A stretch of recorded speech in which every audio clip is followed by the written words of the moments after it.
Hello student, आज हम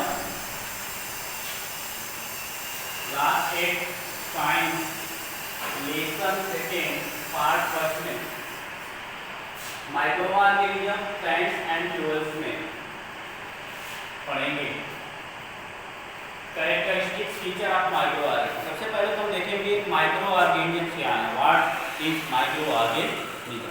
तो माइक्रो मतलब होता है माइक्रो मीन्स होता है स्मॉल, टीनी, यानी बहुत छोटा या इसको हम माइक्रोस्कोपिक भी कहते हैं, जिसको हम अपनी नंगी आंखों से नहीं देख पाते हैं। ऐसे जीव इस पृथ्वी पर मौजूद हैं जिनको हम अपनी नंगी आंखों से नहीं देख पाते हैं, वे माइक्रो ऑर्गेनिजम्स कहलाते हैं। बात समझ आ रही है? तो माइक्रो का मतलब होता है छोटा, ऑर्गेनिजम्स का मतलब है जीव। ओके, ये माइक्रो ऑर्गेनिज्म जो है दो शब्दों से मिलकर बना हुआ है, micro and organism. Micro means very tiny, बहुत छोटा, ऑर्गेनिजम्स मतलब जीव। ओके, तो आइए देखते हैं माइक्रो ऑर्गेनिजम्स के कैरेक्टर्स क्या होते हैं, माइक्रो ऑर्गेनिजम्स कहाँ पाए जाते हैं। तो ये माइक्रो ऑर्गेनिजम्स जो होते हैं सभी जगहों पे पाए जाते हैं। ठीक है, हवा से लेकर पानी, मिट्टी, icebergs, polar ice cap, hot springs, गर्म झरनों की झील, सब जगहों पे पाए जाते हैं। इनका कुछ कैरेक्टर्स होता है, characteristics feature of the micro. आइए देखते हैं क्या कैरेक्टर है। तो पहला कैरेक्टर ये है कि as microorganism are living creatures so they are to grow, eat and reproduce. Microorganisms भी हमारी तरह जीव हैं जिन्हें भोजन की आवश्यकता होती है, और ये भी बड़े होते हैं, ये भी ग्रो करते हैं, और ये भी रिप्रोड्यूस मतलब जन्म करते हैं, अपने जैसा उत्पन्न करते हैं, या इनकी भी संख्या बढ़ती। बात समझ आ रही है?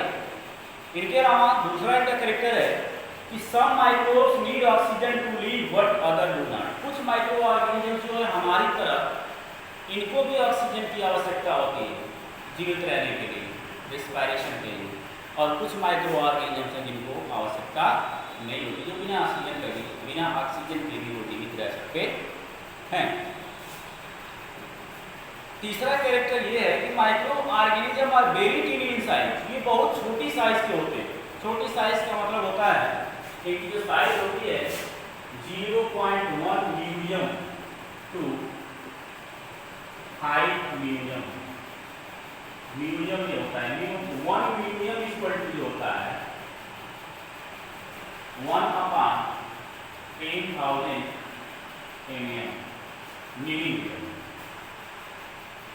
यानी 1 मिलीमीटर का 1000वां भाग जो है वो क्या होता है, 1 मिलीमीटर होता है। तो आप समझ जाएगा 1 mm क्या होता है, एक धागा पतला 1 mm नहीं जाएगी, और इसका 1000 भाग किया जाता है। ठीक है, तो उस 1000 भागवा जो होगा वही 1 मिलियन होगा। इनसे भी छोटे होते हैं जो हमें फ्रेश नेट आई से नहीं दिखते, वो कहीं भी हो सकते हैं, आपके हाथ पर, ठीक है, पैर पर, हवा में, लेकिन आपको दिखाई नहीं दे पाएंगे। ये दिखाई कब देते हैं, जब इनके लिए एक स्पेशल टाइप का ग्लास स्कोप होता है जिसे माइक्रोस्कोप कहते हैं, सूक्ष्मदर्शी कहते हैं। उस सूक्ष्मदर्शी के द्वारा जब देखा जाता है तब ये दिखाई देते हैं। और कुछ तो इतने छोटे होते हैं जिन्हें ये साधारण माइक्रोस्कोप से नहीं देख पाते हैं आप। उन्हें देखने के लिए इलेक्ट्रॉन माइक्रोस्कोप का प्रयोग किया जाता है, इतने छोटे होते हैं। इनका चौथा कैरेक्टर ये है कि microbes can survive in climatic change. ये भी क्लाइमेट चेंज होता है जब, तो ये भी सर्वाइव करते हैं। जैसे गर्मी का सीजन है तो अपने ऐसी जगहों पे चले जाते हैं जहाँ मतलब जैसा इनको मौसम चाहिए वहाँ पे वो क्या करते हैं, सर्वाइव करते रहते हैं। They can live extremely hot as well extremely cold. या तो कभी कभी क्या होता है कि बहुत ज़्यादा ठंड में भी रह सकते हैं और बहुत ज़्यादा गर्मी में भी रह सकते हैं। कुछ ऐसे माइक्रो ऑर्गेनिज्म होते हैं। ठीक है, तो ये माइक्रो ऑर्गेनिजम्स जो हैं मेनली 5 टाइप्स के, ठीक है, ये 5 प्रकार के माइक्रो ऑर्गेनिज्म। आइए देखते हैं क्लासिफिकेशन ऑफ माइक्रो ऑर्गेनिज्म। तो ये 5 प्रकार के माइक्रो ऑर्गेनिजम्स हैं, जिसमें पहला है बैक्टीरिया। बैक्टीरिया यानी कि इसे हिंदी में आप जीवाणु कहते हैं। क्या कहते हैं? जीवाणु, ठीक है। इनका सिंगुलर जो होता है, सिंगुलर प्लूरल आप ज्यादा पढ़े होंगे, सिंगुलर मतलब एक वचन, सिंगल बैक्टीरियम होता है, जीवाणु। और दूसरा होता है फंजाई। फंजाई मतलब होता है कवक या फफूंदी। इसका सिंगुलर जो होता है वो फंगस होता है, सिंगुलर मतलब एक वचन। तीसरा होता है प्रोटोजोआ। प्रोटोजोआ को प्रोटोजोआ ही कहते हैं हिंदी में भी, और प्रोटोजोआ का सिंगुलर जो होता है वो प्रोटोजोआन। ओके, इसके बाद है चौथा एल्गी। एल्गी मतलब होता है शैवाल। कुछ ऐसे शैवाल हैं जो नहीं दिखते में टाइप, कुछ तो दिखते हैं लेकिन कुछ नहीं दिखते हैं, वो भी माइक्रो ऑर्गेनिज्म के अंतर्गत आते हैं। इनका सिंगुलर एल्गा होता है, ठीक है। इसके बाद आता है वायरस यानी कि विषाणु। वायरस में क्या होता है? विषाणु। ये विषाणु जीवाणु की तरह ही होते हैं, बहुत छोटे होते हैं, उनसे भी छोटे होते हैं। ये विषाणु जो होते हैं ये जीवाणुओं से भी छोटे होते हैं और ये बहुत ही खतरनाक होते हैं। वायरस होता है ना ही लिविंग होता है ना ही नॉन लिविंग होता है।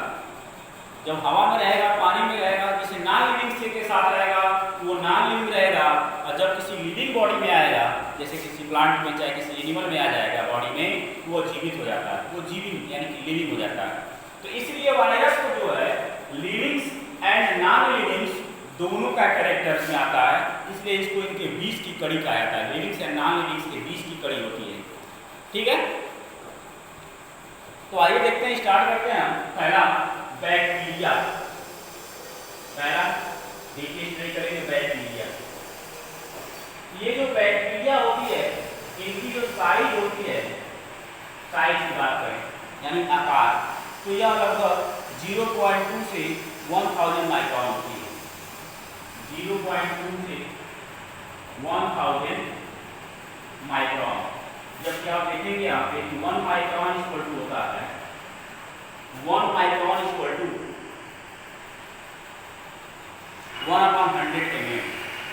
1/100 mm होगा, यानी कि इनकी जो साइज होती है 0.2 से 1000 माइक्रोन तक होती है, ठीक है।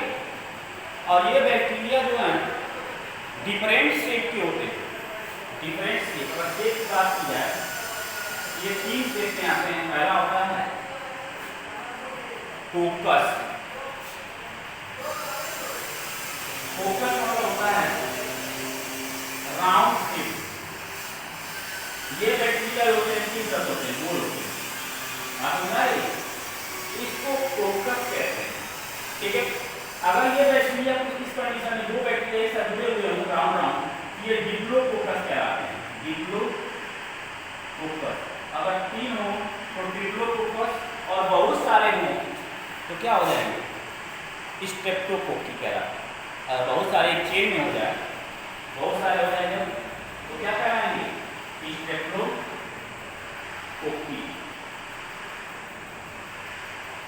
बात समझ आ रही है?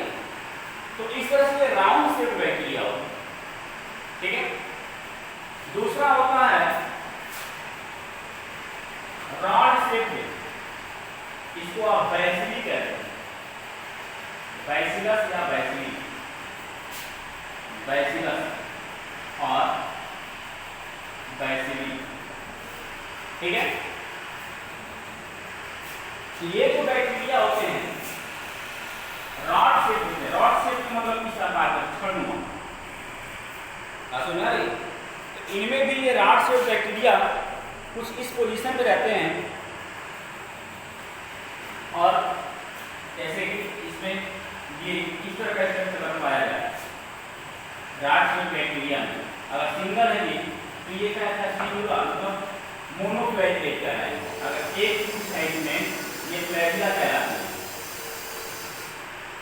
एक कुछ जैसा स्ट्रक्चर फ्लैजिला कहलाता है। अगर ऐसी बैक्टीरिया है जिसमें केवल एक कुछ है वो क्या कहलाएगा?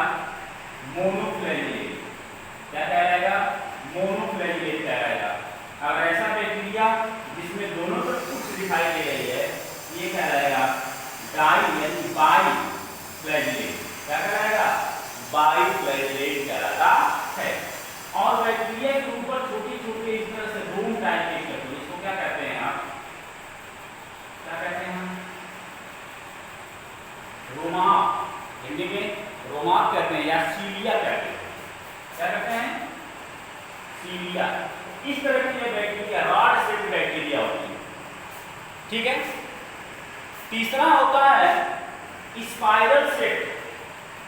तीसरा स्पाइरल शेप। स्पाइरल आप जानते हैं मतलब उलझा हुआ इस तरह का स्ट्रक्चर, इस तरह की बैक्टीरिया सांप की तरह, ठीक है ना?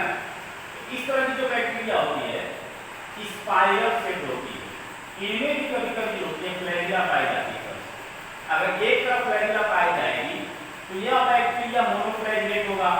अगर दोनों तरफ फ्लैजिला इस तरह से पाई जा रही है, बैक्टीरिया है स्पाइरल बैक्टीरिया, अगर दोनों तरफ इस तरह से कुछ पाई जा रही है तो ये बाइफ्लैजिलेट स्पाइरल शेप्ड बैक्टीरिया है। इसको स्पाइरलम कहते हैं। क्या कहते हैं? स्पाइरलम। इस बैक्टीरिया को क्या कहेंगे आप? स्पाइरलम कहते हैं। ओके। चौथा होता है comma shape. Comma shape bacteria मतलब इस तरह से कॉमा की तरह होगा, इस तरह से, ठीक है ना? इस तरह से बैक्टीरिया होगा, ये जो कॉमा शेप बैक्टीरिया कहलाती है। और इसको आप कहते हैं वाइब्रियो। क्या कहते हैं? Vibrio. VIBRIO vibrio. Sorry, vibrio की स्पेलिंग लिखा हुआ वाइब्रियो। ओके, यह वाइब्रियो से होती है यानी वाइब्रियो बैक्टीरिया कहलाती है। यानी कि कॉमा शेप बैक्टीरिया को क्या कहते हैं? वाइब्रियो कहते हैं। ओके, आगे देखते हैं आप स्ट्रक्चर ऑफ बैक्टीरिया। तो बैक्टीरिया जो होती है वो सिंगल सेल्ड बॉडी होती है। कोई भी बैक्टीरिया है वो सिंगल सेल यानी यूनिसेलुलर होती है और प्रोकैरियोटिक होती है। प्रोकैरियोटिक का मतलब यह होता है कि सेल जो होती है, कोशिका आपने पढ़ा होगा या नहीं पढ़ा होगा, तो कोशिकाएं जो होती है मुख्य रूप से दो तरह की होती हैं, यूकैरियोटिक एंड प्रोकैरियोटिक। तो यूकैरियोटिक का मतलब होता है कि जिनमें सभी प्रकार के कोशिकांग या सेल ऑर्गेनल्स पाए जाते हैं और उसमें उसका न्यूक्लियस जो होता है मेम्ब्रेन बाउंडेड होता है और न्यूक्लियस के अंदर DNA होता है। लेकिन ये बैक्टीरिया जो होती है इसमें कोई न्यूक्लियस नहीं होता है और इनका DNA जो होता है पूरे साइटोप्लाज्म में फ्री होता है। साइटोप्लाज्म का मतलब होता है कि इनके बॉडी के अंदर जो लिक्विड भरा हुआ है वो साइटोप्लाज्म कहलाता है, कोशिका द्रव्य कहलाता है और उनमें जो उनका DNA फ्री होता है और इसलिए वो प्रोकैरियोट्स कहलाती हैं। तो बैक्टीरिया जो होती है सिंगल सेल्ड प्रोकैरियोटिक, मूवेबल या नॉन मूवेबल भी हो सकती है। मूवेबल का मतलब ये एक स्थान से दूसरे स्थान पर जा सकती हैं या नहीं भी जा सकती, ऐसी भी हो सकती है। ओके, तो आगे हम आज पार्ट 1 में बस इतना ही। आगे हम पार्ट 2 में nutrition, growth and reproduction of bacteria के बारे में पढ़ेंगे। ओके।